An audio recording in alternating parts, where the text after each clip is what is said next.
안녕하십니까. 한국학술연구원의 함재봉입니다. 오늘 제가 사실로 도전한 현대사 시리즈에서 자유민주주의의 씨앗을 뿌린 그 기독교 정신에 대해서 말씀을 드려보도록 하겠습니다. 제가 그동안에 이제 쓰고 있는 한국 사람 만들기라는 그 시리즈 중에 특히 3권에 이제 해당되는 내용이고, 오늘 뭐 시간이 짧은 관계로 다 말씀을 못 드립니다. 책이 1000페이지가 넘습니다. 그러니까 근데 혹시 나중에 궁금하신 분들은 더 또 책을 좀 참조를 해주시고요. 오늘은 가장 개략적으로 그리고 이번 그 기획 취지에 맞게끔 말씀을 드려보도록 하겠습니다. 제가 그 사진들을 국기들을 좀 가져왔는데 이거 한번 아시죠? 이게 지금 맨 왼쪽 위가 그 스위스 국기고, 그 다음에 위에 중간이 네덜란드, 오른쪽은 뭐 이제 미국, 그 다음에 왼쪽 아래가 스코틀랜드, 그 다음에 아래 가운데가 잉글랜드입니다. 그러니까 미국, 네덜란드, 스위스, 스코틀랜드, 잉글랜드. 근데 이 나라들의 공통점이 뭔지 아세요? 그냥 흔히 이렇게 생각했을 때에 우선 굉장히 잘 사는 나라들이죠. 굉장히 잘 사는 나라고, 또 하나 중요한 특징이 뭐냐면 자유민주주의가 확실하게 되고 있는 나라입니다. 만들고 가장 정확하게 자유민주주의를 실행하고 있는 나라들이 이 5개 나라들입니다. 근데 이 5개 나라의 공통점이 뭔지 아세요? 위에 제가 써놨듯이 이게 칼뱅주의 국가들입니다. 그러니까 이 개신교를 만든 칼뱅주의자들이 만든 나라입니다. 그래서 저는 이 나라들이 받아들이고 꽃 피워서 자유민주주의하고 자유시장 경제를 지금 세상에서 누구보다도 제일 잘하고 있는데, 놀라운 사실이 바로 그 칼뱅주의가 우리나라에 옵니다. 조선에 옵니다. 조선 말에. 그러니까 그 조선 말에 오는, 우리가 알고 있는 뭐 안더우드 목사, 스크랜튼 목사, 아펜젤러 목사, 이 모든 분들이, 알렌 목사, 이분들이 전부 다 이 칼뱅주의에 기반을 하고 있는 분들입니다. 쉽게 말씀드리면 기독교, 개신교라고 이해를 하시면 됩니다. 그래서 저는 우리의 자유민주주의와 우리의 자유시장 경제 체제가 어떻게 도대체 만들어졌을까, 그거를 이해하는 데 있어서 이 나라에서 이 꽃 피운 이 칼뱅주의와 이 자유주의, 이것이 무엇인지를 알고, 그게 어떻게 해서 해필이면은 19세기 말에 조선이라는 이 나라에 그 씨앗이 뿌려져서, 그게 어떤 과정을 거쳐서, 지난한 과정을 거쳐서 결국은 대한민국 건국에 결정적인 기여를 하게 됐는가, 그리고 오늘날 우리가 여기에 어떻게 와 있는가, 그거를 한번 쭉 연결을 시켜보는 그런 시간이 되겠습니다. 이 칼뱅주의라는 건 이제 스위스에서 나왔고요. 그 칼뱅이라는 사람이 스위스에서 24년 동안 활동을 하면서 칼뱅주의를 이제 만들어낸 사람이고, 이 칼뱅주의가 스코틀랜드로 건너가서 스코틀랜드 건너간 칼뱅주의를 장로교라 그럽니다. 그리고 그 똑같은 칼뱅주의자들이 영국으로 건너가서는 그 사람들 우리가 일컬어서 청교도라 그러고요. 이 칼뱅주의자들이 네덜란드로 가면은, 네덜란드 갔을 때는 네덜란드 개혁교회가 됩니다. 그럼 예를 들어서 언더우드 목사, 연세대학교를 만드신 언더우드 목사 같은 분은 다닌 그 대학도 그렇고 신학대학도 그렇고 교회가 바로 네덜란드 뉴저지에 있는 네덜란드 개혁교회 출신입니다. 그리고 뭐 로스 목사, 나중에 말씀 나오겠지만 한글 성서를 하기 시작한 로스 목사 같은 분은 스코틀랜드 장로교 선교사로 만주에 와서 선교를 하시던 분이고, 아무튼 이게 다 같은 가족들입니다. 그래서 제가 뭐 이 시간에 길게 이 칼뱅주의하고 개신교 이런 거를 말씀을 드릴 시간은 안 되지만, 그냥 사진으로상으로 몇 개만 말씀드리겠습니다. 이게 지금 가운데가 보시는 그 교황청 바티칸이고요. 왼쪽이 마틴 루터, 오른쪽이 장 칼뱅, 그 두 분이 이제 이 그 바티칸을 상대로 해서 그 종교 개혁을 일으킨 분들이죠. 근데 이제 제가 이 칼뱅주의가 제가 말씀드리는 대로 그냥 그냥 자유주의와 자유민주주의와 자유시장 경제랑 연결됐다는 게 그 제 주장이 아니라 굉장히 유명한 학자들이 오래전부터 이미 우선 토크빌이라는 프랑스 출신 귀족 이 미국을 1830년대에 가서 미국에서 머물면서 프랑스 출신이기 때문에 프랑스 혁명을 겪었던 프랑스 출신이 미국을 건너가서 보고서는 너무나 자기네랑 다르다. 너무 프랑스하고 미국이 다르다라는 거를 그때 책으로 써냈는데 그게 이제 소위 미국의 민주주의란 명저고 아직까지도 미국의 민주주의 우리가 생각하는 자유민주주의를 이해하는데 가장 중요한 책 중에 하나고요. 오른쪽에는 이제 그 막스 베버의 유명한 프로테스탄트 윤리와 자본주의 정신 그 책 표지고 이제 막스 베버인데 뭐 이 사람은 당연히 자본주의 자유시장 경제라는 게 어디서 나오느냐? 지금 프로테스탄티즘에서 나온다. 칼뱅주의에서 나온다는 얘기를 했습니다. 그러니까 제가 그냥 마음대로 말씀을 드린 게 아니라 가장 권위 있는 학자들이 정말로 오랜 세월 동안 유럽하고 미국하고 자본주의와 봉건주의 이런 거를 다 비교를 해보면서 아직까지도 우리가 세상을 이해하고 자본주의를 이해하고 자유시장 경제를 이해하고 뭐 자유민주주의를 이해하는 데 있어서 가장 결정적인 이론과 실질적인 그 역사적 사실을 제공했던 그분들의 그 이론에 저도 기대해서 지금 오늘 이 말씀을 드립니다. 제일 먼저 방금 말씀드렸던 토크빌이 이런 얘기를 했습니다. 이거 꼭 한번 우리가 같이 읽어볼 만해서 제가 가져왔는데요.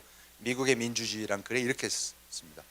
내가 합중국에 도착했을 때, 미국에 도착했을 때 우선 나의 시선을 바로 잡아끈 것은 이 나라의 종교 양상이었다. 그러니까 이제 그 프랑스 사람이니까 카톨릭이었고, 이제 미국에 오니까 이제 이 개신교 국가죠, 기독교 국가죠.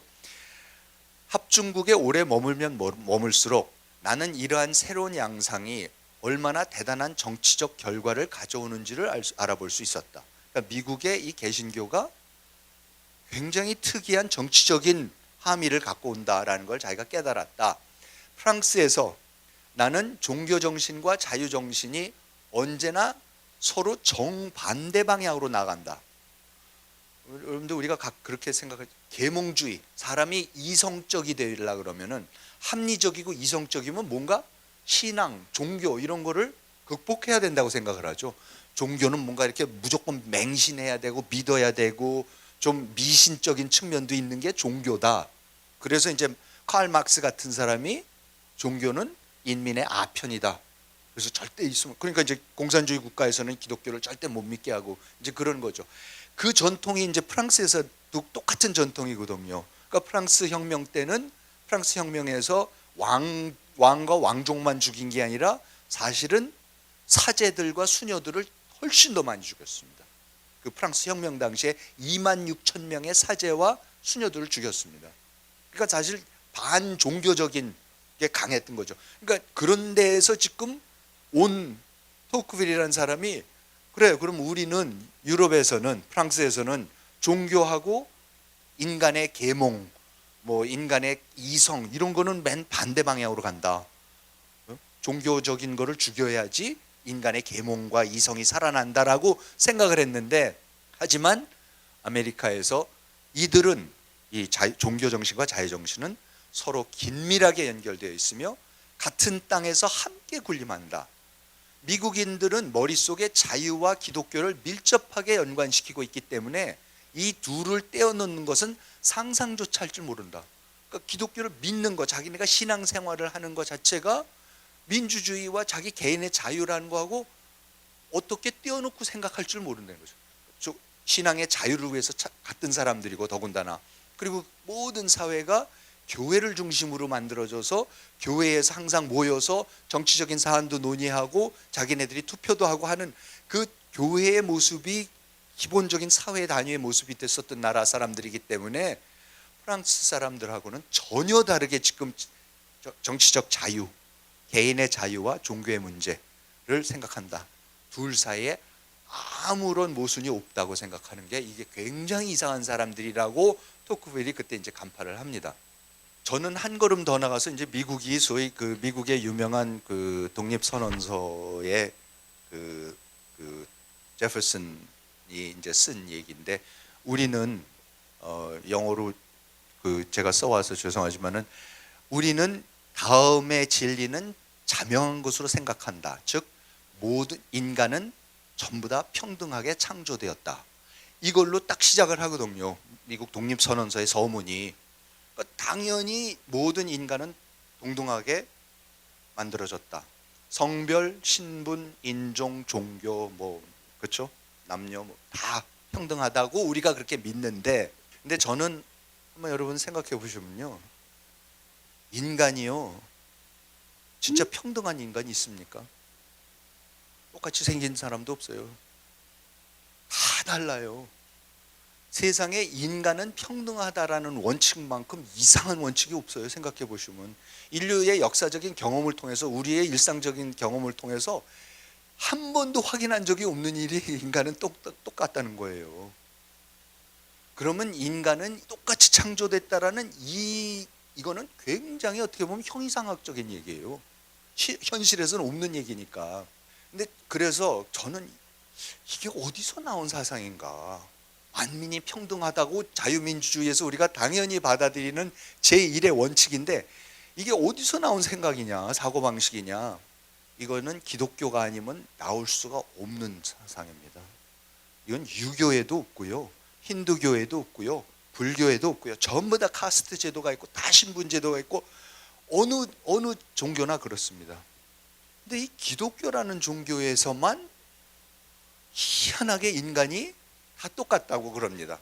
그 인간이 평등하다라는 이 사고방식이 어디서 나왔을까를 생각해 보면요, 정말로 기독교에서 나오는데 기독교 밖에 이런 얘기가 안 나오는데 그 이유가 뭔지 아세요? 제가 저 나름대로 진짜 이거구나 했을 때 뭐냐면은, 개신교를 만든 칼뱅이 인간은 원죄를 짓고 낙원에서 쫓겨나서 에덴 동산에서 신락원을 해서 완전히 이제 땅에 떨어지지 않습니까?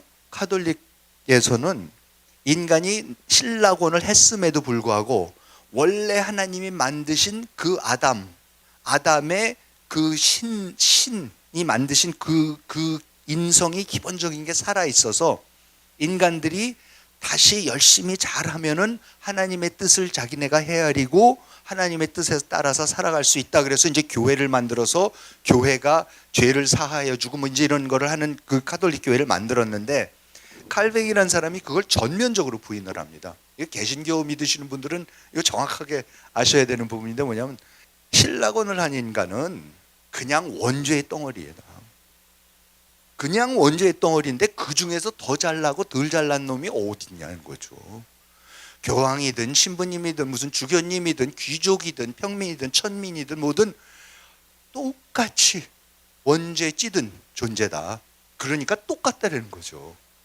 그러니까 인간이 동등할 수 있는 거는 개신교에서 말하는 다 죄에 찌든 하나님의 절대적인 일방적인 은총이 아니고서는 누구도 구원받을 수 없는, 자기 힘으로는 자기의 구원을 어떻게 해볼 수가 없는 그런 형편없는 존재라는 그 신학이 나오니까는 인간은 이제 누구나 아무리 신분이 어쩌고 저쩌고 해도 경제력이 막 똑같다는 거죠.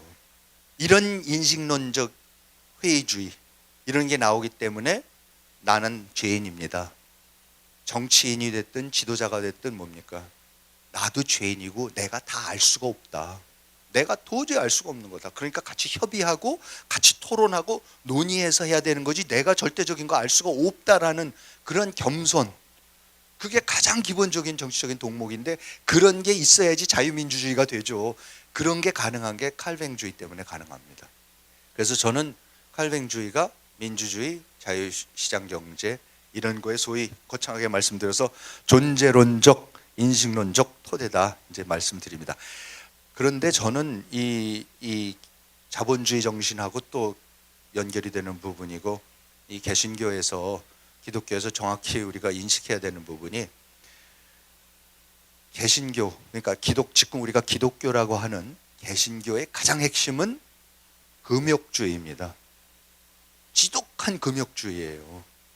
근데 그게 어디서 나타나면 보세요. 지금 이 그 사진 보시면요, 왼쪽에 그 유명한 그 노트르담, 파리의 노트르담, 이번에 작년인가 불이 나서 우리가 다 타서 지금 다시 짓고 있지만 어쨌든 화려하게 이를 데 없는 노트르담 성당이고, 이제 오른쪽에 흰 거는 미국의 동북부의 매사추세츠에 있는 그냥 미국 사람들 가장 흔한 18세기, 17세기, 18세기부터 짓고 쓰는 교회당입니다. 이 비교를 해보세요. 하나는 너무나 단순하고 너무나 금욕적이고 화려함이라고는 하나도 찾아볼 수가 없어요. 실내 장식, 왼쪽 역시 바티칸의 베드로 성당 안에 있는 그 베르니니가 만든 그 저 옥좌조 그냥 교황에, 그 다음에 이제 오른쪽은 아까 그 청교도들의 교회의 내부입니다. 아무런 장식 없습니다. 하나님을 만났는데 무슨 장식이 필요합니까? 복식이요, 한번 보세요. 카톨릭에서 입는 복식은 얼마나 화려합니까? 교황, 주교, 추기경들이 입는 너무나 화려한, 멋있죠 아주. 그런데 청교도의 복식은 뭡니까? 렘브란트의 그림에 나오는 그 당시 네덜란드의 청교도, 저 청교도들이 영국의 청교도들 똑같은 옷 입고, 저도 옷 입고 미국 가갖고 또 청교도들이 나라 만들지 않습니까? 저 사람들은 뭡니까? 까만 옷이에요. 그냥 아직도 장로교 목사님들이 까만 것만 입고 다니시는 그 하얀 이거 하는 거, 그게 유일한 겁니다. 네덜란드가 당시 세계에서 제일 부자 나라였었습니다. 그런데 저런 옷 입고 살았습니다. 그리고 마지막으로 한번 생각해 보시면요, 음식 문화, 스위스, 영국, 스코틀랜드, 네덜란드, 미국 혹시 가보신 분들은 아시겠지만 거기는 음식 먹으러 갈 데가 아닙니다. 먹을 음식이 없습니다. 너무 맛이 없습니다. 미안한 얘기지만 뭐 영국 사람들은 아니라고도 하는 사람들만 있지만, 우선 이태리, 프랑스, 스페인하고 비교를 하면요, 이거는 음식, 우리가 음식 먹는다, 제대로 된 서양식 요리라 그러면 당연히 이태리, 프랑스, 스페인입니다. 와인 당연히 이태리, 프랑스, 스페인 와인이죠. 스코틀랜드에 무슨 와인 먹으러 안 갑니다. 네덜란드도 그렇고요. 그런데 차이가 뭐냐? 스위스, 영국, 스코틀랜드, 네덜란드, 미국은 개신교 국가들이고, 이탈리아, 프랑스, 스페인은 카톨릭 국가입니다. 개신교 국가들은 지독한 금욕주의입니다. 명품 브랜드 어디서 나옵니까? 이태리, 프랑스, 스페인에서 나옵니다. 다른 데서는 안 나와요. 그러니까 화려하고 사치하고 그러는 거는 전부 다 카톨릭 국가들이고, 지독하게 금욕적인 이런 종교가 만민은 평등하다, 다 원조의 덩어리이기 때문에 평등하다, 그리고 이렇게 금욕적으로 살아야 된다, 이렇게 절제하면서 살아야 된다 라고 하는 그 프로테스탄트 정신, 그 개신교 정신이 이게 이제 조선에 건너오는 겁니다. 그래서 1884년에 건너와서, 뭐 이건 아시는 분들은 아시겠지만 저 자세하게 저는 책에서도 다 다뤘는데 너무나 드라마틱한 얘기들이고, 제가 요 장을 아예 제목을 신의 한 수라고 붙였어요. 정말 그 알렌 목사가 원래는 중국에 파견돼서 남경에 가서 1년 동안 살다가 이상하게 중국이 뭐 안 맞아요. 그래서 어떻게 중국 맨날 싸우고 그래갖고 도저히 안 되겠다고 딴 데를 가자 그랬더니, 그때 친구 하나가, 야 1882년에 조선하고 미국하고 수교를 했는데 이제 막 공사 하나만 가 있고 아무것도 없는데 너 한번 언젠간 열릴 테니까 한번 조선을 가보는 게 어떻겠냐. 그래서 이 양반이 혼자 조선에 와갖고 뭐 그때 와 있던 후트공 사람 만나보고 이렇게 돌아다녀 보더니 마음에 든다 그래갖고 다시 중국에 가서 자기 부인하고 1살짜리 아이를, 갓난쟁이를 데리고 서울에 와요. 서울에 와가지고 와서 선교를 하면 안 되니까 그때 미국 공사관에 의사로 등록을 해갖고 의사로 하고 있었어요. 그게 갑신정변 1884년 12월 4일 3개월 전이에요. 그러니까 의도적으로 조선에 파견된 사람도 아니었고, 선교사도 자기가 이상하게 중국에서 못 견디게 했어서 왔어요. 그것도 선교사도 아닌 의사로 저걸 해갖고 왔는데 3개월 후에 갑신정변이 일어났는데, 그때 이제 그 안국동에서 저 우정국 낙성식에서 그때 이제 그 뭐 김옥균, 수재필 이런 사람들이 정변을 일으켜서 그 당시에 가장 권세가였던 민영익, 가운데 사진이 있는 민영익을 죽여요. 그래서 민영익을 죽이기 위해서 그때 서재필하고 서재창, 일본 가서 군사훈련을 받고 온 이분들이 원래 군인들이었어요. 서재필 씨도 그랬고 서재창도 그랬고, 이분들이 이제 민영익을 그 우정국 마당에서 칼로 내리쳐서 7번을 내리쳤어요. 그래서 죽인 줄 알았어. 근데 그렇게 하고 이제 뭐 가서 이제 고종하고 민비를 저렇게 해서 이제 정변이 일어나서 3일 천하를 하는데, 그 와중에 그 현장에 있었던 미국 공사하고 그 멜렌도프라는 그 독일 사람이 급히 알렌을 불러요. 의사, 서양 의사가 와 있는 걸 알았기 때문에 그 사람들은. 그래서 알렌을 불러갖고 알렌이 3개월 동안 극진하게 해서 완전히 죽은 사람을 살려내요. 그래서 그 책에 보면, 자기 그 일기에 보면은 자세하게 어디가 어떻게 찢어졌고 뭐가 어떻게 되고, 의사였기 때문에 그걸 살려내니까는 고종하고 민비가 뭘 원하냐, 그래서 병원 짓게 해달라. 그래서 어떻게 됩니까? 그때까지만 해도 카톨릭 천주교도들이 그렇게 박해를 당하고 아무런 전결을 못하게 됐던 나라에 갑자기 광해원이 열리고 의사들은 다 와서 해도 된다고. 그러니까는 그때 일본까지 건너와서 못 건너오고 있었던 언더우드하고 아펜셀러하고 스크랜턴이 갑자기 광해원이 열린다 그러니까 1885년 4월 6일 부활절날 제물포에 같이 배를 타고 들어와요. 그렇게 해서 조선 선교가 시작이 되는 겁니다. 그래서 저는 이건 신의 한 수다, 이거야말로 신의 한 수다 그러는 거고, 요거는 제가 그냥 넘어가겠습니다. 시간 관계상 또 그 보빙사 파견을 통해 갖고 또 미국에 가서 이 감리교 또 선교가 되기 시작하는 놀라운 계기가 동시다발적으로 일어나는데, 그거는 그 시간 관계상 생략을 하겠습니다. 다만 참 그때 당시에 감리교가 선교를 하러 올 때에 제일 처음에 맥클레이 목사라는 분이, 일본에 가시면은 혹시 나중에 도쿄에 가시면 아오야마 가쿠인 대학교라고 있는데, 그게 이 기독교 그 감리교에서 만든 학교예요. 근데 거기에 이제 초대 총장이셨던 분인데, 이분이 이제 처음으로 조선에서 혹시 이 선교가 가능할까 해갖고 건너오는데, 그게 1884년 6월 19일이에요. 이분이 처음에 배를 타고 부산에 딱 도착해서 그날 써놓은 일기를 보면요, 전 너무나 이 일기가 감동적인 게, 한번 읽어보겠습니다. 부산은 역사적으로나 상업적으로 중요한 곳이다. 아마도 일본을 정복하고 그 후손들이 아직도 일본을 통치하고 있는 용감한 부족이 출항한 곳이 그것도 이곳일 가능성이 높다. 조선반도에서 오히려 건너가서 일본에 황실이 됐다, 뭐 이런 얘기 우리 많이 하잖아요. 그 얘기를 지금 난생 처음 조선에 오는 미국 목사가 지금 그 얘기를 해요. 부산에 도착해서 쓴 일기에. 확실한 것은 지난 수백 년 동안 조선을 괴롭히고 침략해온 일본의 군대들이 이곳에 상륙했다는 사실이다.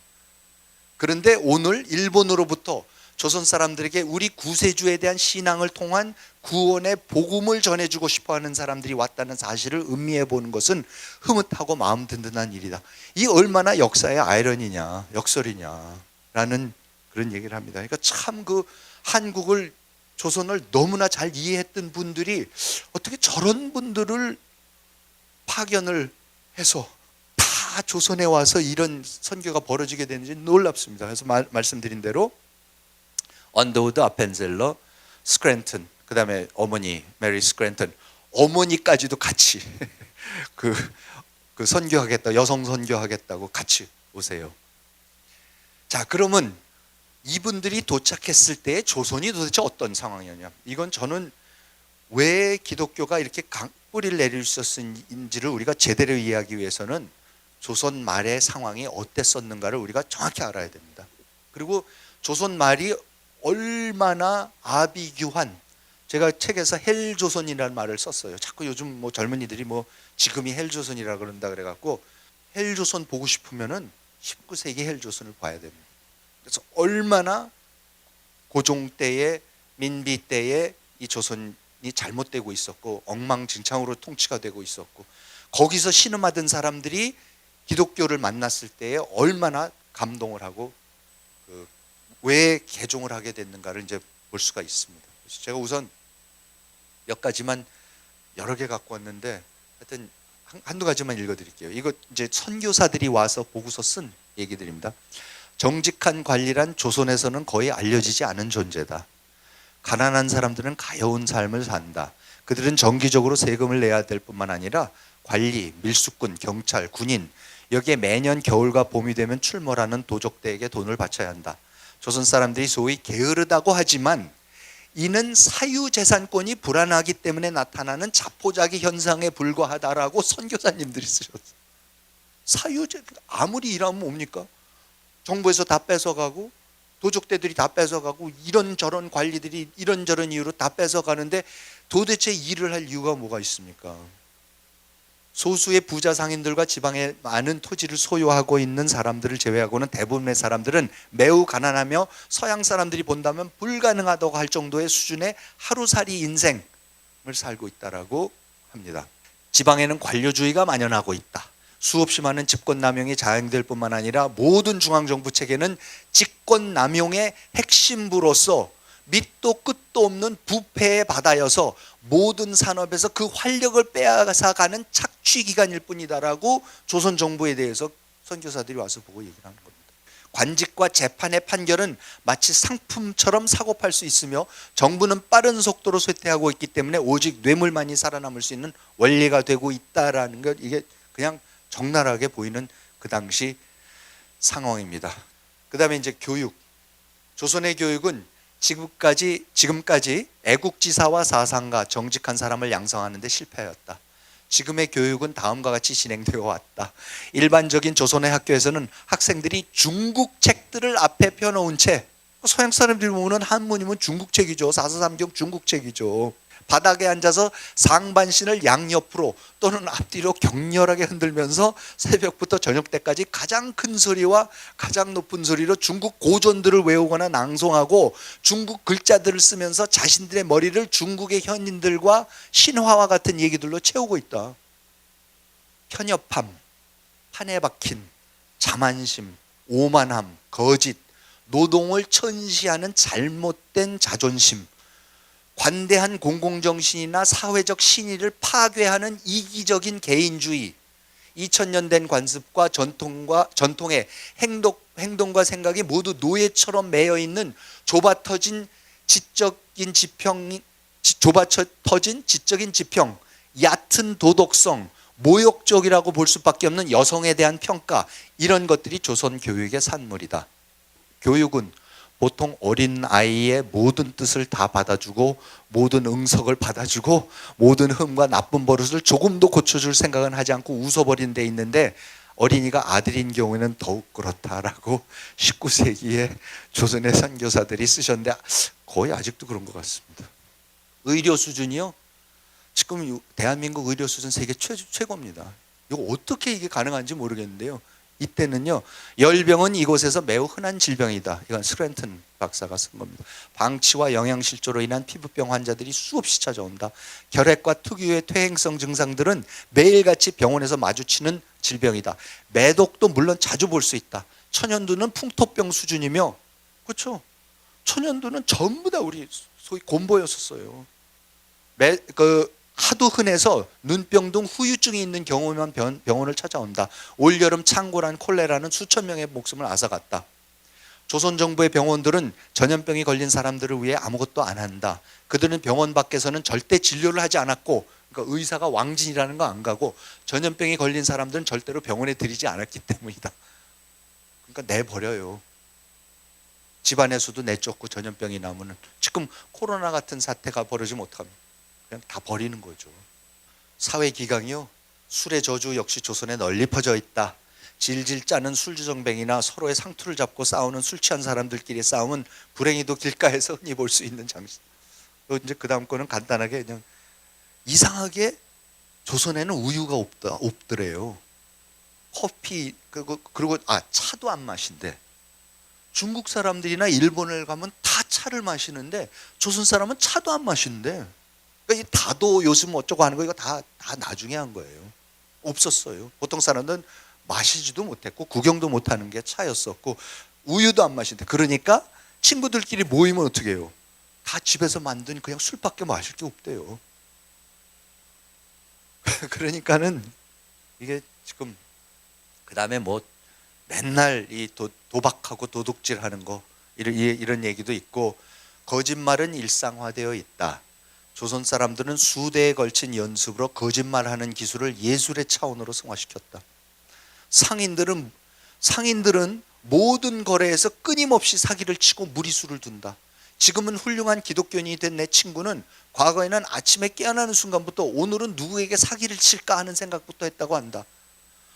아니 그러니까 노동을 해서 밥 벌어 먹고 살 수가 없게 만들어 놓는데요. 그럼 어떻게 해요? 먹고 살아야 되는데 사기 쳐야죠. 네? 자기가 무슨 권력이 있어서 남을 갈취는 못하면은 그럼 사기라도 쳐야죠. 그리고 이러한 사고방식은 대부분의 조선 사람들이 공유하고 있다고 한다. 그들의 사고는 저 차원에 머물고 있다. 사회학이 사회를 압도하고 입에 담을 수 없는 부도덕함은 일상화되어 있다. 한마디로 조선 사람들은 아편을 피우는 것 하나를 제외하고는, 아편도 돈이 없어서 못 폈어요. 제가 봐서 온순한 이교도들이 가질 수 있는 모든 부도덕함은 다 갖고 있다. 그리고 여기 이제 여성분들이 많이 계시니까 이 부분도 아마 많이 공감하실 거예요. 조선의 여성의 처지요. 아시아의 다른 나라에서들과 같이 조선에서도 풍속이 무섭게 부패해 있으며 그 필연적인 결과로 여성의 보통 처지는 불쾌하리만큼 천하고 열등한 상태에 놓여 있다. 여자는 남자의 반려가 아니라 노예에 불과하고 쾌락이나 노동의 연장에 불과하며 법률과 관습은 여자에게 아무런 권리도 부여하지 않고 말하자면 아무런 정신적 존재도 인정하지 않는다. 남편이나 부모의 지배 아래에 있지 않는 여자는 누구나 주인 없는 짐승처럼 먼저 차지하는 사람의 소유물이 된다는 것은 널리 인정되고 법정에서도 공인된 원칙으로서 논박하려고 생각한 사람은 아무도 없다. 무슨 얘기인지 아세요? 주인 없는 짐승처럼 먼저 차지하는, 이게 보쌈이에요. 여러분 무슨 연속공도 있었고 보쌈이 옛날에 우리 아름다운 뭐 이상한 미풍양속 비슷한 뭐 과부를 구제해주는 뭐 그냥 남편 없고 부모 없으면은 짐승처럼 아무나 차지한대요. 여자는 이름이 없다. 하기는 대부분의 처녀가 어떤 별명을 받고 나이 더 먹은 친척이나 그 집안의 친구들이 그 처녀들이 어렸을 때 그 별명을 부르기는 한다.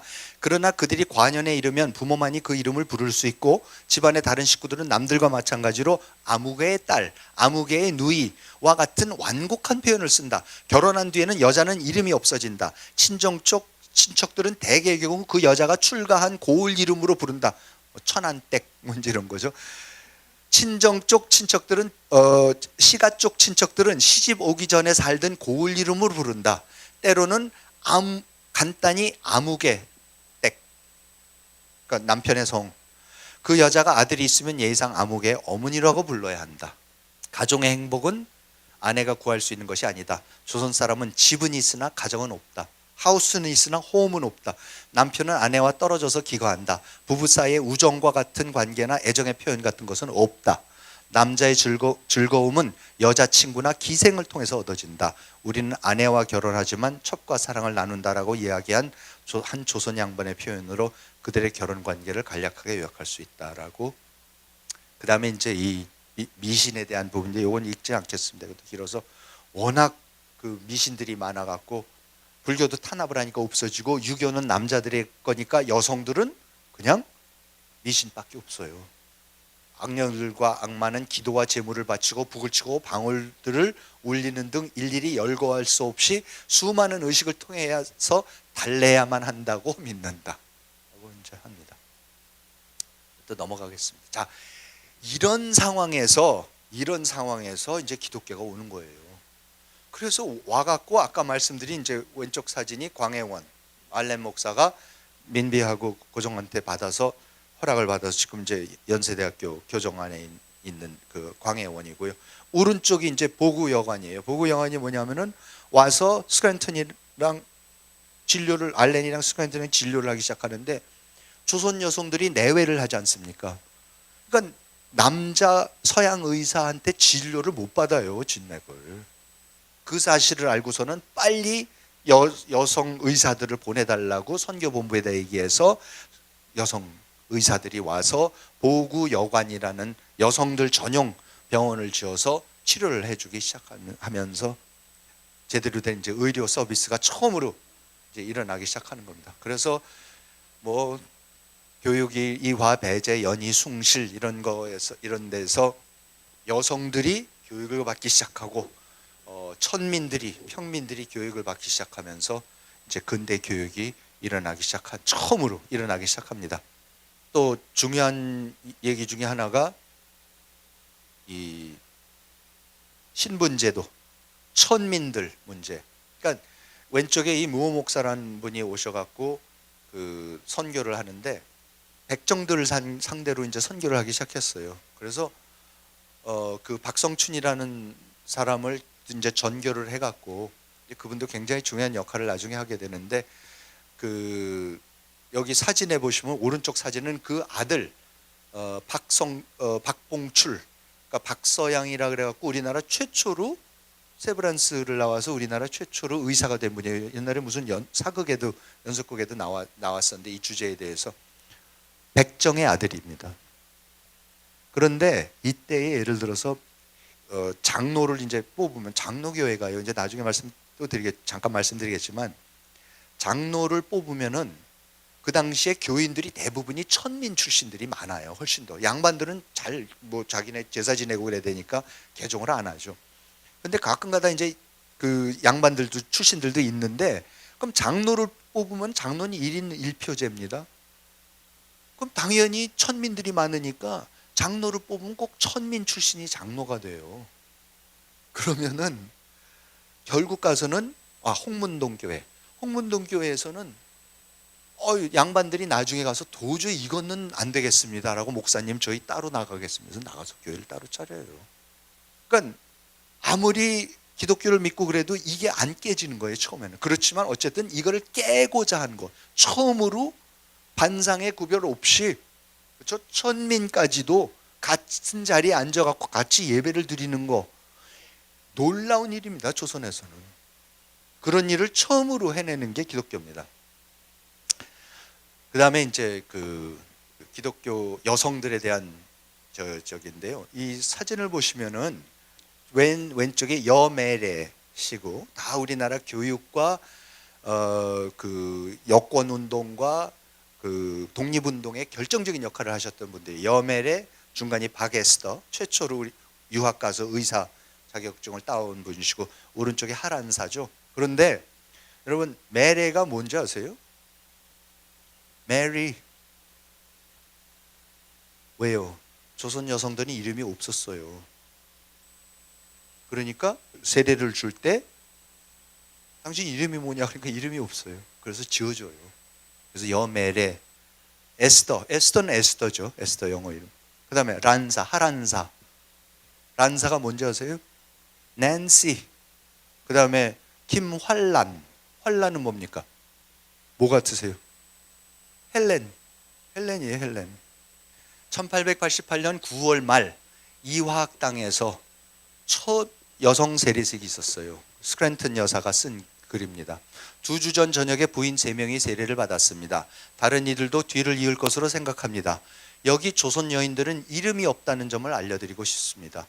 부인들은 이씨, 박씨 같은 집안 혹은 어떤 남성의 소유일 뿐입니다. 그래서 우리는 이들이 세례를 받으러 나올 때 어떻게 불러야 할지 몰라 곤혹스러웠습니다. 우리는 처음에 생각하기를 이들이 어렸을 때 불렸던 이름을 되찾아주는 것이 좋다고 생각했습니다. 그런데 그들은 어릴 때 그저 큰애기 혹은 작은애기 같은 칭호로 불렸다는 것을 알았습니다. 이제 와서 그런 이름을 붙여주는 것은 적당하지 않다는 것을 알고 우리는 마르다, 미리암, 살로메, 헬렌, 메레, 그렇죠? 란사, 낸시 이런 기독교식 이름을 지어주기로 했습니다. 박마리암 하여튼 뭐 전부 다 그런 식으로 이름들이 이제 생기기 시작하는 거죠. 그러니까 조선 말에 가면 여성들이 이름이 없다가 저런 영어 이름을 붙여줬다가 그 다음에 일제 시대가 되니까 어떻게 됩니까? 일본식 무슨 뭐 미자 무슨 뭐 자자 붙는 그렇죠? 그 이름 일본식 이름을 붙여줬던 거고요. 그렇게 해서 조선 여성들이 이름이 생겨나기 시작하는 겁니다. 그런데 제일 먼저 한 게 이 기독교가 들어와서 하는 겁니다. 아까 그 장로 뽑는 선출 문제 말씀드렸죠.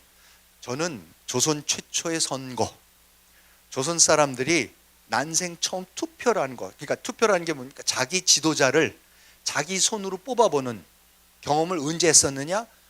대부분 1948년 재헌국회 때 뭐 투표하는 거 아닙니다.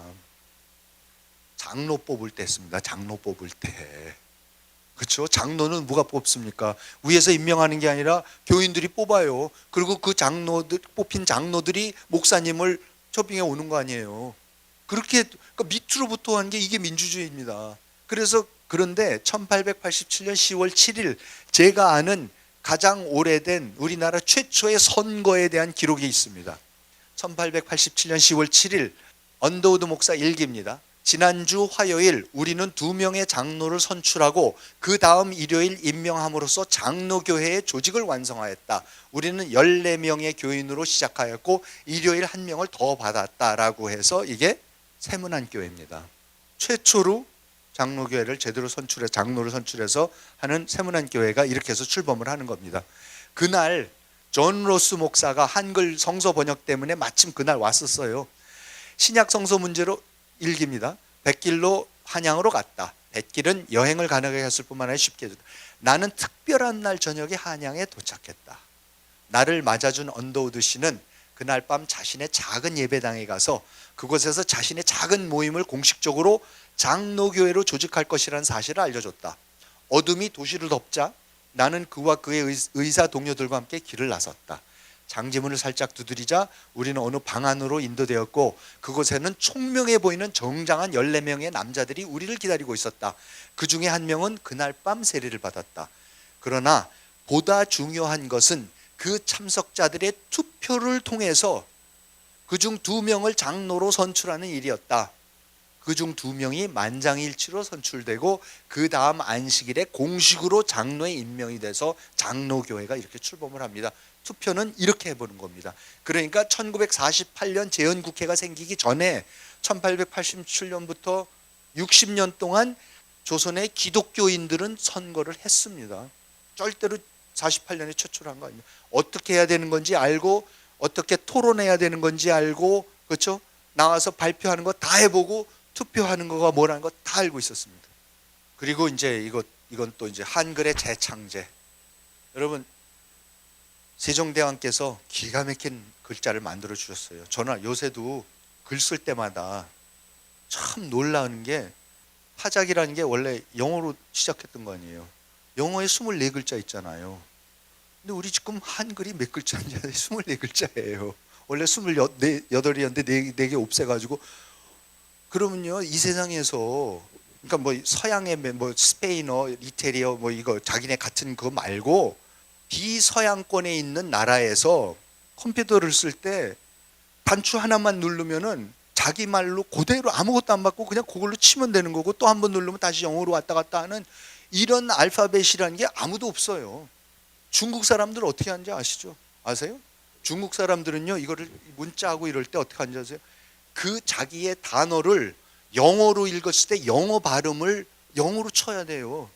그러니까 리 그러면 리를 영어로 RI로 치면은 한자로 리가 쫙 나와요. 그 중에 자기가 또 내려가서 원하는 걸 골라야 돼요. 그렇게 해서 쳐요.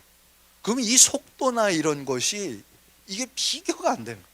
근데 이 한글이라는 거는 세종대왕께서 위대한 창제를 하셨지만 어떻게 합니까? 세종대왕 때부터 조선의 4대부들은 학자들은 절대로 안 쓰겠다 그래요. 완전히 도태가 돼요. 그래서 기독교 그 선교사들이 왔을 때도 뭡니까? 전부 다 중국 책만 보고 있다는 거 아니에요. 그래서 이분들이 와갖고는 이걸 그럼 성경을 이제 와서 번역을 해야 될 때 뭘로 하지? 그랬을 때 이 언문이라는 걸 발견하고 너무나 놀래요. 그래서 이것도 이제 그 당시에 그 언더우드인가 이분이 쓰신 거예요. 선교사들은 성서와 기타 기독교 문학과 서적들을 언문이라고 불리는 조선의 글로 인쇄한다면 조선 사람들 모두가 글을 읽을 수 있게 할 수 있을 것이라는 사실을 한눈에 알아봤다. 그렇게 함으로써 여자도 배울 수 있을 정도로 쉽기 때문에 언문을 그토록 경멸하던 사대부 계급을 일시적으로나마 소외시킬 수밖에 없었다. 사대부들은 한문으로 된 성경책 읽겠다 그런 건 중국서 가져와서 읽으라 그러는 거고 그 사람들 빼놓고 나머지 90%는 그럼 이걸로 하자 한글로. 조선의 글은 따라서 기독교를 전파하는 데 있어서 헤아릴 수 없이 값진 도구가 되었다. 무지한 남자, 여자, 아이들도 곧 글을 읽고 쓸 수 있게 되었다. 사대부 계층이 자신들의 성경과 책들을 굳이 중국어로 인쇄하는 것을 원한다면 그렇게 해주겠지만 일반인들은 한글을 사용하면 됐다. 언문은 며칠이면 배우고 곧바로 조선어 성경을 읽고 조선의 말과 글과 말을 배울 수 있었기 때문에 선교사들에게도 큰 축복이었다. 이렇게 해서 한글이 드디어 다시 살아나게 됩니다. 그래서 이건 넘어가겠습니다. 그러면서 이분들이 맨 왼쪽 사진이 로스 목사, 아까 말씀드린 대로 만주에서부터 한글 성서 번역하기 시작했던 그 스코틀랜드 장로교 목사님, 언더우드 목사, 아펜젤러 목사, 게일 목사, 오른쪽은 이제 이수정 씨라고 일본에 건너가서 최초로 개신교 했던 분인데 그분 스토리도 굉장히 감동적이고 슬픈 거지만 어쨌든 이분이 거기서 한글 성서 번역을 시작했었고 그때 자기의 신앙 고백을 저렇게 한글로 써놓은 거가 이수정 씨입니다. 밑에 왼쪽 사진이 저게 이제 한글 성서 번역 위원회라서 지금 말씀드린 언더우드, 아펜젤러, 게일 목사 이런 분들이 하는 거고 그 사진들이 표지 사진들이 그때 다 이분들이 번역을 한글로 번역해서 인쇄하기 시작한 책들입니다. 그래서 이러한 이 과정을 통해서 그러니까 한글로 된 최초의 단행본 요즘 뭐 너무나 많지만 최초의 한글 단행본 책은 1900년에 이분들이 번역을 완성해서 정동제일교회에서 바친 예배를 드리면서 기념했던 신약 성서입니다.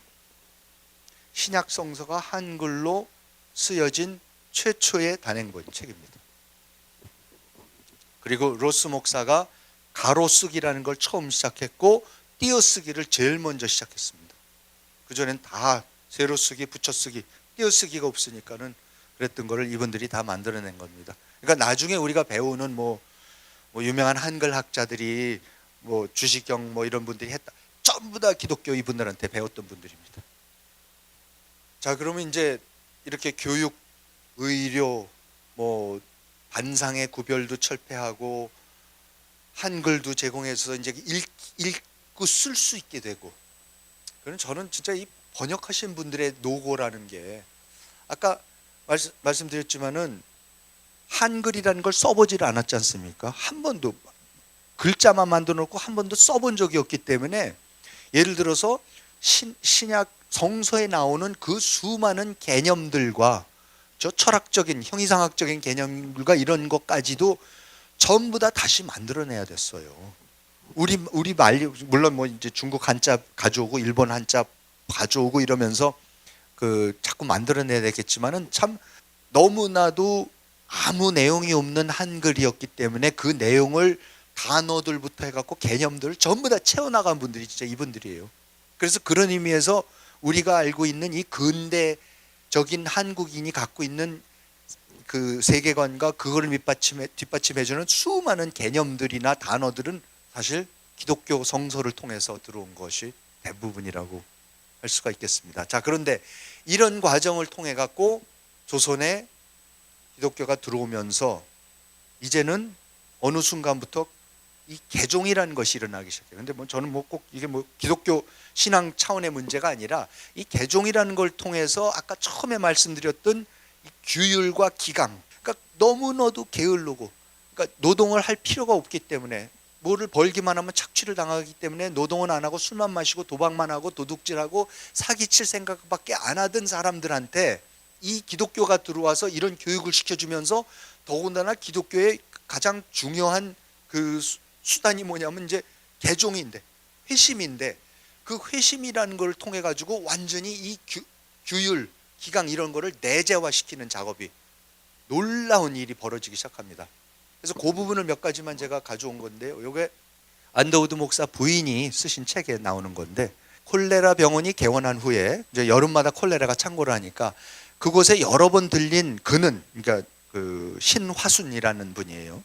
여기 근처 사는 사람이었는데 그는 그러니까 이 사람들이 처음에는 왜 선교사들이니까는 그 조선 사람들이 직장도 없고 아무것도 없으니까 그렇게 모여든대요. 서양 사람들이니까 돈이 좀 있어서 심부름에도 시키면 그 심부름하고 그렇게 사람들이 꼬였대요. 근데 이제 그런 사람 중에 한 사람이었어요. 이 신화순도. 그는 그런데 외국 여자들이 밤새도록 병든 조선의 노동자들을 간호하는 것을 보고 놀랬다. 어느 날 그중 한 명이 모든 노력에도 불구하고 죽자 그를 위해 목 놓아 우는 것을 보고는 놀라고 감동하여서 이 종교에는 무엇인가가 저들로 하여금 우리를 이토록 사랑하게 하는 것이 있다.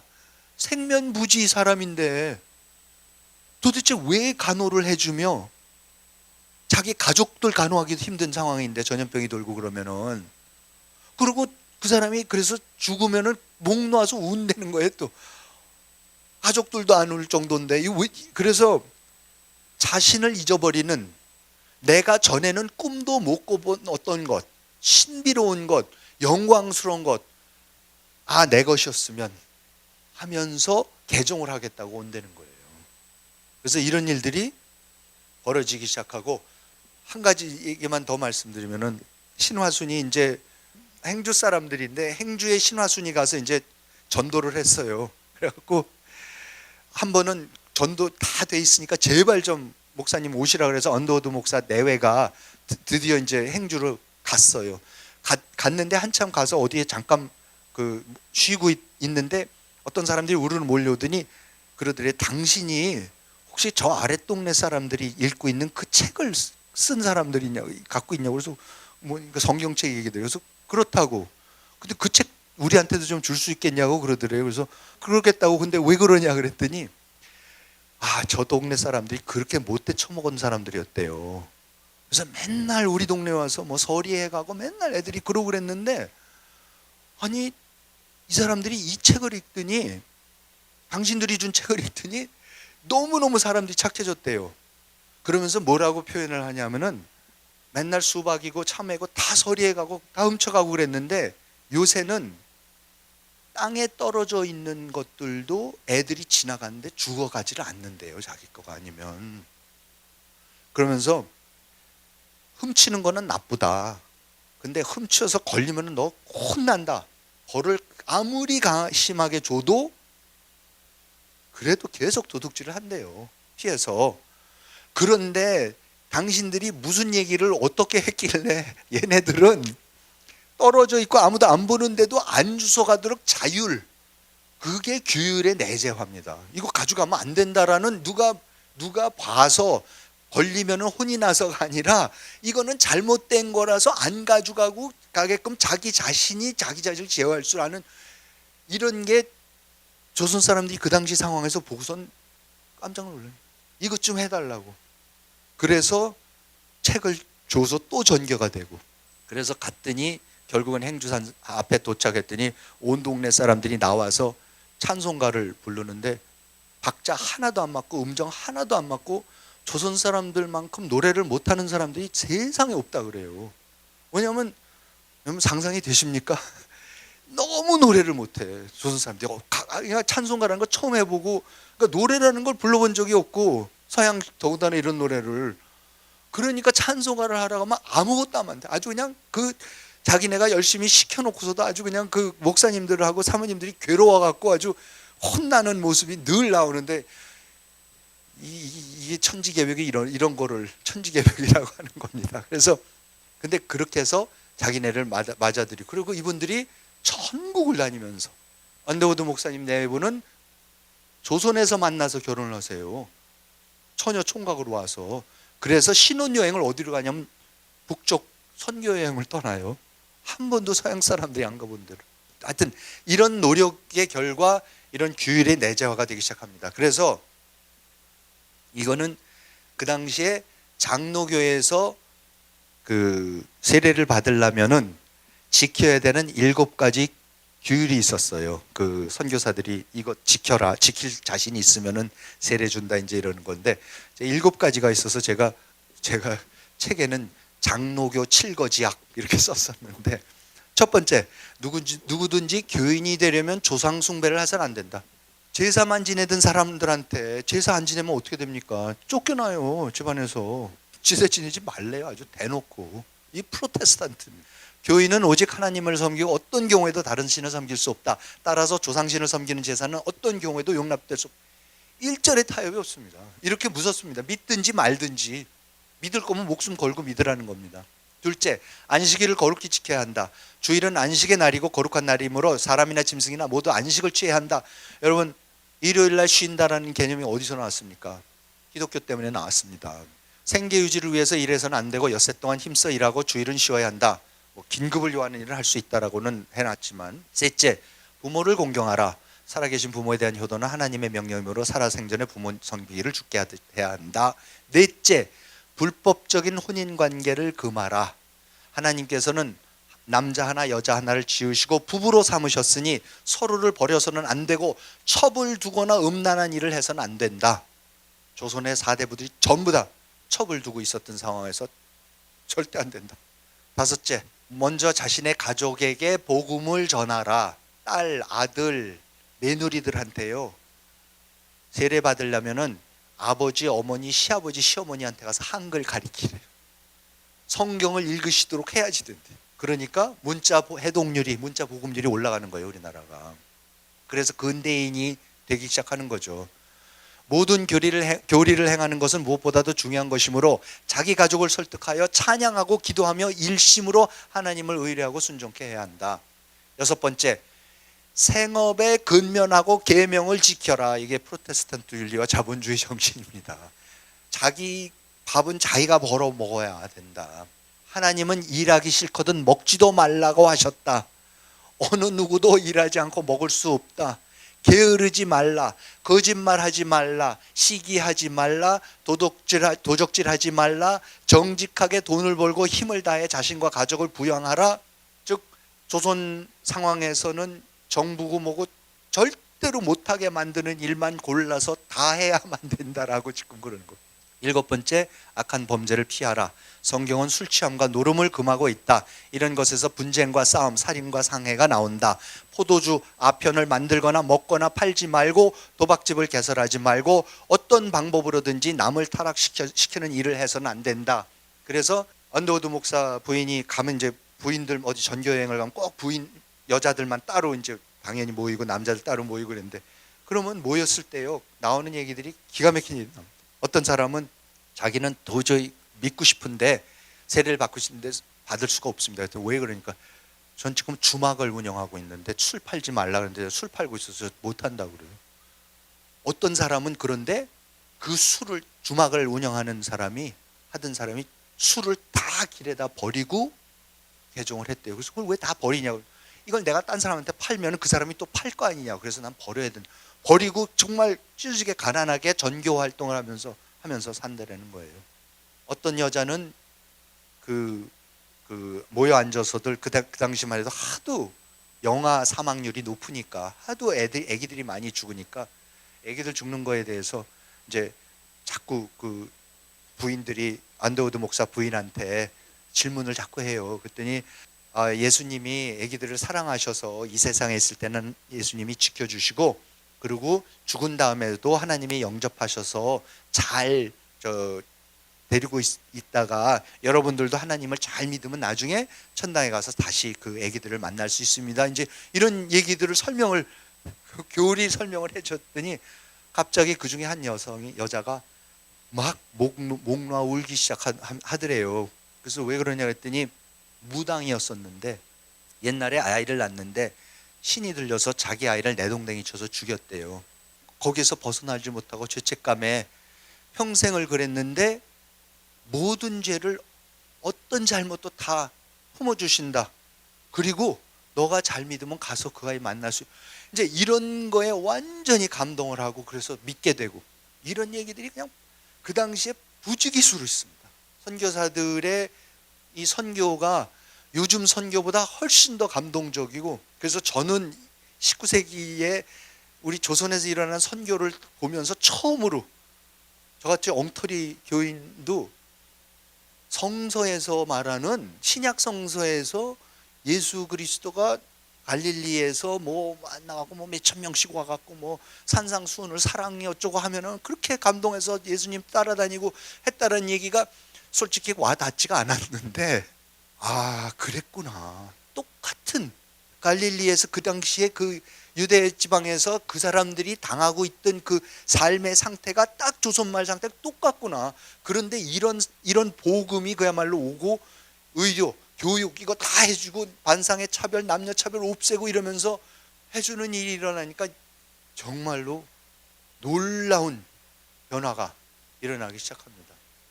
지금까지 말씀드린 거는 1884년부터 와서 이태서부터 정말로 가장 아래, 가장 헐벗고 진짜 착취당하던 그 계층부터 이분들이 전교를 하기 시작해서 올라오기 시작하는 거고, 근데 이 우리나라의 기독교가 정말로 놀라운 게 다른 한편으로는 그 일이 벌어지고 있는데 다른 또 거의 동시대에 윤치호, 서재필 이분들이 1884년에 갑신정변이 실패해서, 아까 그랬죠, 갑신정변이 실패해서 그때 칼 맞아 죽을 뻔했던 민영익을 알렌 목사가 살려주는 바람에 조선에서는 광해원이 열리면서 개신교 선교가 가능해져서 지금까지 말씀드렸던 그런 선교가 불같이 일어나고 있는 거고, 윤치호, 서재필은 그때의 개화파였기 때문에 서재필은 곧바로 이제 일본으로 망명을 갔다가 미국으로 가는 거고, 윤치호 씨는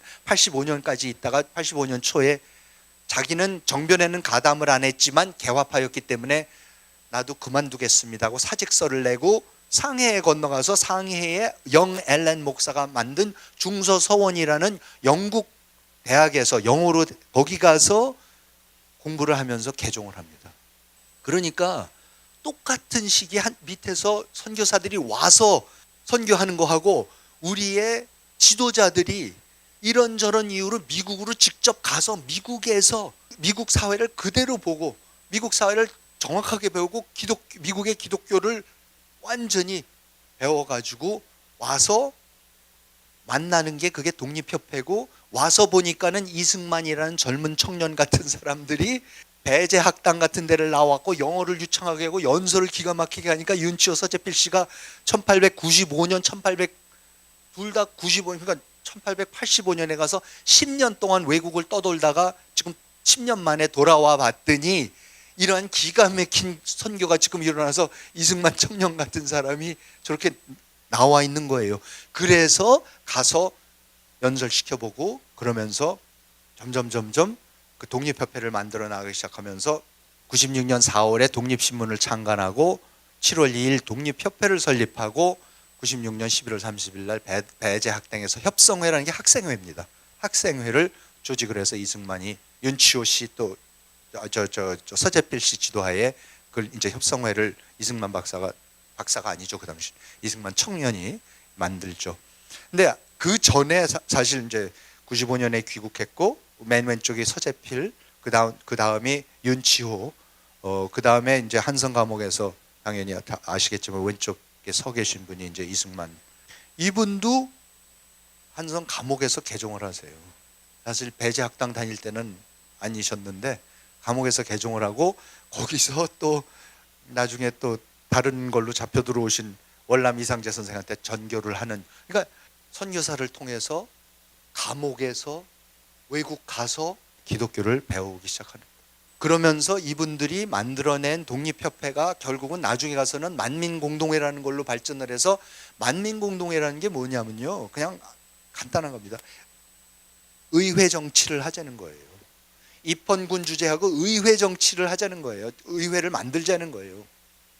그래서 그 의회 정치에서를 주장하기 위해서 이 만민공동회라는 걸 여러 번 개최를 하는데 가장 컸고 중요했던 게 1898년 10월 29일 날 종로에서 열었던 집회예요. 근데 이 집회가 이제 고종으로 하여금 결국은 그 시무 냈죠 해갖고 결국은 받아들이게 했다가 나중에 또 고종이 배반을 해갖고 다 독립협회 만민공동회 없애버리고 그렇게 되지만은, 그날 1898년 10월 29일 날 제일 큰 만민공동회 집회를 하는데 첫 연사가 누군지 아세요? 박성춘. 기억나세요? 박성춘이 누군지? 백정이에요, 백정. 무호 목사가 곤당골 교회에서 전교한 그 백정이 의회 정치를 주장하는 제일 큰 시민 집회 종로에서 제일 연사로 나와서 이 사람은 대안에서 가장 천하고 무지몰각한 사람입니다. 그러나 충군 애국의 뜻은 대강 알고 있습니다. 오늘날의 이국 편민하는 길은 관민이 합심한 연회해야 가능하다고 봅니다. 저 차일에 비유하건대 한 개의 장대로 받치면, 이런 그 차양 같은 거를 한 개의 장대로 받치면 역부족이지만 많은 장대를 합해 바치면 그 힘이 매우 공고해집니다. 엎드려 바라건대 관민이 합심하여 우리 대황제의 성덕에 보답하고 구군이 만만년 이어지도록 하게 합시다 라면서 천민이 오프닝 스피치를 하는 겁니다. 이게 어떻게 조선에서 가능한 일입니까? 이승만 박사가 한성감옥에서 회심한 다음에 쓴 글입니다. 그때 나는 그들이 말하던 예수를 믿지 않고 있었다. 그런데 내가 어디선가 들었던 말이 떠올랐다. 내가 너의 죄를 회개하면 하나님께서는 지금이라도 용서하실 것이라는 말인데, 그 말이 나의 마음에 떠오르자마자 나는 나의 목에 걸려있던 나무칼에 머리를 숙이고 오 하나님, 나의 나라와 나의 영혼을 구하여 주시옵소서 하며 기도했다. 나에게 가장 기이했던 것은 1900년 전에 죽은 사람이 나의 영혼을 구할 수 있다고 생각했다는 것이다. 근데 참 이분이 특이했던 게 나의 영혼이 아니라 꼭 나의 나라래. 나라가 꼭 들어가. 참 특이해요.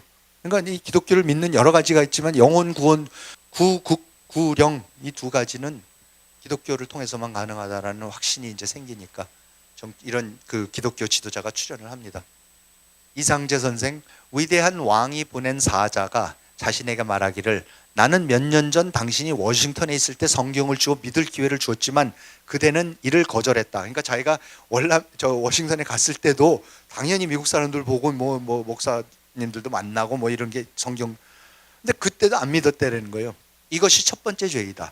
또 나는 그대가 독립협회에 있을 때도 기회를 주었지만 당신은 반항했을 뿐만 아니라 다른 사람들이 믿는 것까지도 방해를 했다. 에이 뭐 그런 거 믿냐고 그랬다는 거 아니에요. 이런 식으로 당신은 민족이 앞으로 나갈 길을 막았으니 이것이 더 큰 죄다. 죄다. 나는 그대의 생명을 보존하여 감옥에 그대를 두었는데 이것은 내가 그대에게 주는 신앙을 갖게 하는 또 다른 기회이다. 만일 지금도 그대가 회개하지 않는다면 그 죄는 이전보다 더 큰 것이 될 것이다 라는 목소리가 들려와서 겁이 나서 회심을 하신 거죠. 개종을 하신 겁니다. 그러면서 이승만 박사가 1903년에 쓴 글입니다. 부럽도다. 저 개명한 나라에서 들은 사람의 몸과 집안과 나라를 통히 하나님으로서 구원을 얻었으니 조선도 이 세대에 처하여 풍속과 인정이 일제히 변하여 새 것을 숭상하여야 할 터인데 예수교는 본래 교회 속의 경장, 개혁하는 주의를 포함한 거로 예수교가 가는 곳마다 변혁하는 힘이 생기지 않는 데가 없고 선교사들 선교 과정에서 이 놀라운 경장의 힘이, 개혁의 힘이 보였던 거 아닙니까? 예수교로 변혁하는 힘인즉 피를 많이 흘리지 아니하고 순평이 되며 나중에 우리가 이제 공산혁명이 일어났을 때 그 피 흘리는 걸 우리가 보죠. 그 혁명에 비해서는 얼마나 소리 없이 사실 조용히 일어나는 혁명이니까 한 사람 한 사람의 내적 세계를 변화시키면서 일어나는 혁명이니까 한 번 된 후에는 장진이 무궁하여 상등 문명에 나아가니 이는 사람마다 마음으로 화하여 실상에서 나오는 연고라. 자기 마음에서 우러나는 거라. 우리나라 사람들이 마땅히 이 관계를 깨달아 서로 가르치며 권하여 실상 마음으로 새 것을 행하는 힘이 생겨야 영원한 기초가 잡혀 오늘은 비록 구원하지 못하는 경우를 당할지라도 오늘 당장 나라가 독립을 못할지라도 장래에 소생하여 다시 일어서 볼 여망이 있을 것이요 라고 쓰셨습니다. 이런 과정을 거쳐서 1904년이 되면은 조선의 지도층들이 대거 개종을 하기 시작합니다.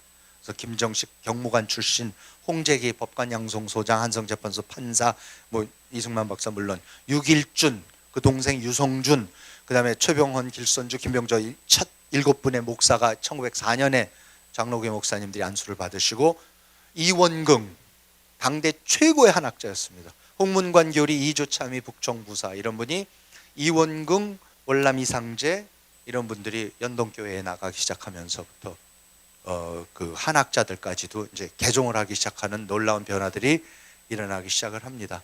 그래서 1903년 10월 28일 황성기독교 청년회라는 게 설립이 된, 그게 YMCA입니다. YMCA가 이제 창립이 되고, 그래서 거기에 윤치호, 이상재 뭐 이런 분들이 전부 다 이승만 이런 분들이 들어가서 저 사진 보시면 사진이 1920년대의 종로의 YMCA 건물입니다. 굉장했습니다. 그러니까 근대의 지도자들이 저기에서 영어 공부한다 뭐 한다 해서 전부 다 YMCA를 그때 나왔습니다. 1904년이 되니까요, 평양에 46개 남자 초등학교, 기독교 4개의 여자 초등학교, 여자 중학교, 사범학교, 평양신학교가 생깁니다. 선천에만 1904년에 21개의 초등학교와 57개의 기독교 단체가 설립이 됩니다. 1905년에는 한 해 동안에 전국에 120개의 기독교 학교가 새로 설립이 됩니다. 그러니까는 1894년부터 갑오개혁을 시작해서 과거제가 폐지가 됩니다. 과거제도가 폐지가 되면은 서원도 필요 없고 서당도 필요 없고 아무것도 필요가 없어요. 그걸 통해서 사람을 뽑는 게 아니니까. 그러면 교육 자체가 무너지는 겁니다. 아무런 교육이 없어요, 조선에. 나라가 하는 교육이라는 게 없어져 버립니다. 집안에서 한문 공부는 하는 사람들이 있을지 몰라도 이게 지금 사회에 진출해서 지도자로서 뭐를 자기 몫을 할 수 있는 그런 사람을 훈련하는 그런 교육제도는 조선이란 나라가 얼마나 후진 나라였으면요. 교육제도 자체가 없어집니다. 그러니까는 나라 지키지 못하는, 국방도 못하죠. 백성들 병들면 고쳐주지도 못하죠. 교육도 못 시켜줍니다. 나라가 아닙니다, 조선은. 말에 가서는. 그거를 완전히 대체하는 게 기독교입니다. 그러니까 기독교 교육이 없었으면 아무런 교육이 안 일어납니다. 일제가 들어와서 학교 생기기 시작하는 게 언제입니까? 1910년대 말에 가고 20년대 초에 들어가야지 본격적으로 근대 국민학교, 뭐 중학교 이런 것들이 생기기 시작하지 않습니까? 그 사이에 모든 공백을, 조선의 교육 공백을 메운 게 기독교입니다. 그러니까 3.1운동이 벌어지는 거고, 3.1운동은 기독교가 하는 겁니다. 1919년이 되면요, 일제에 저항할 수 있는 조직이라는 것을 갖고 있는 종교가 됐든 뭐가 됐든 생각해 보세요. 아무것도 없어요, 기독교 말고는. 교회가 있으니까, 전국적인 교회 조직이 있으니까는 교회만이 조직적으로 뭘 할 수가 있습니다. 뭐 유관순 뭐 전부 다 기독교. 그렇죠? 그러니까는 그 기독교 운동이 일어나서 3.1운동이 가능했던 것이고, 저는 일제 시대에 이런 거는 이제 제가 더 자세히 앞으로 글을 통해서도 이제 말씀을 드리겠지만은, 3.1운동이 일어났을 때에 국권을 회복하겠다 그랬지 않습니까? 뺏긴 나라 되찾자고. 근데 여러분 생각해 보시면요, 빼앗긴 나라를 되찾으면 무슨 나라를 뺏겼습니까? 조선을 빼앗겼잖아요. 그러니까 일본한테 빼앗긴 건 대한제국이에요. 조선 아니면 대한제국인데, 그러면 3.1운동을 하면서 대한제국이나 조선을 다시 세우자는 사람이 있었습니까? 단 한 명도 없었습니다. 아무도 조선 사람 중에서 조선 다시 세우자는 사람 없었어요. 공화국 세우자 그랬어요. 기독교인들이 주도를 했었던 거고요. 여러분, 조선이 망했을 때요, 조선의 망함을, 지금까지 말씀드렸던 일, 조선이 망하는 거를 슬퍼했었던 사람들이 누가 있었겠어요? 여성들이 슬퍼했었을 것 같아요? 조선이 망했다고? 아니요. 천민이 슬퍼했겠습니까? 아니요. 상민이요? 서북인이, 서울 출신들이 아무도 슬퍼하지 않았어요. 슬퍼한 사람들은 극히 민시척족. 민영환 선생 혼자서 그것도 자결하셨잖아요. 그러니까 안국동에 아직도, 안국동에 동상이 요새는 잘 안 보이는데 전에는 안국동에 동상이 있으셨는데, 아무튼 민충전공 한 분, 당연히 민시척족이니까 가장 많은 권력과 권세를 누렸던, 왕실에서 아무도 없었어요. 너무나 쉽게 나라 그냥 일본한테 바쳤고, 이왕가라는 이름은 일본 황실에서 조선 왕실에다가 공식적인 명칭을 붙여서 자기네 가계도의 한쪽 구석에 이왕가라고 붙여줬어요. 그러니까 이방자 여사 같은 분이 굉장한 일본의 귀족, 정말로 오래된 귀족 가문 출신이에요. 그런 분하고 결혼시키고 이제 그런 거죠. 그래서 자기네 걸로 흡수를 시키고, 저는 나라가 망했는데 2천만 가까이 되는 나라가 망했는데, 우선 2천만의 나라가 망할 수가 없습니다, 여러분. 북한 보세요, 안 망하잖아요. 절대로 우리 못 내주겠다 그러면 절대 안 망합니다. 그냥 나라를 팔아넘겼기 때문에 없어진 거죠.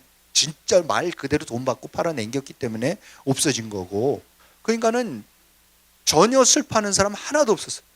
그러니까는 사실은 일제시대가 대부분의 조선 민중들의 입장에서 봤을 때는 조선에 비해서 100배 나아요. 교육시켜주죠. 병원 있죠. 뭐 다 해줘요. 뭐 무슨 뭐 공원 열어주고, 우리 창경궁 같은 거를 갖다가 뭐 동물원 만들었다고 뭐 이따위 소리 하는데, 외국 사람들이 와서 보고서 했던 얘기가, 당시에 세계의 모든 수도를 다 다녀봐도 공원 하나 없고 박물관 없고 도서관 없고 대학 없고 무슨 크다란 건물 하나도 없는 수도라는 건 처음 봤다는 거예요.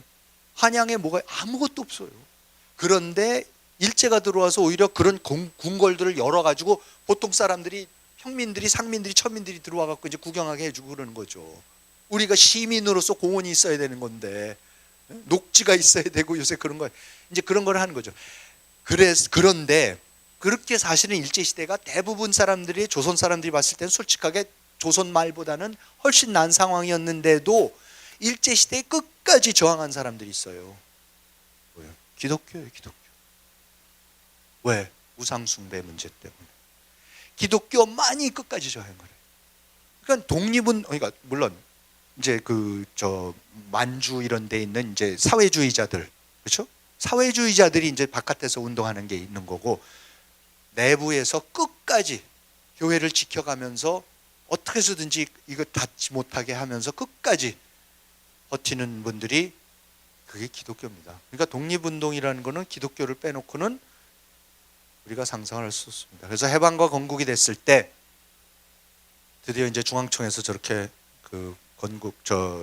이제 귀국, 이승만 박사 이런 분들 다 귀국하는 거. 그다음에 이제 오른쪽 사진은 제가 일부러 1948년 재헌국회 때 투표하는 모습인데, 아까도 말씀드린 대로 저게 처음 투표하는 게 아닙니다. 그렇지만 이제 기독교인들은 저 많이 보던, 투표하라 그러면 뭐 하라는 건지 정확히 알았던 거죠. 나머지 사람들이 투표가 뭐 어떻게 하는 거냐고, 누구 찍어야 되냐고 물어보고 이제 그랬었지만은 기독교인들은 아니었었습니다.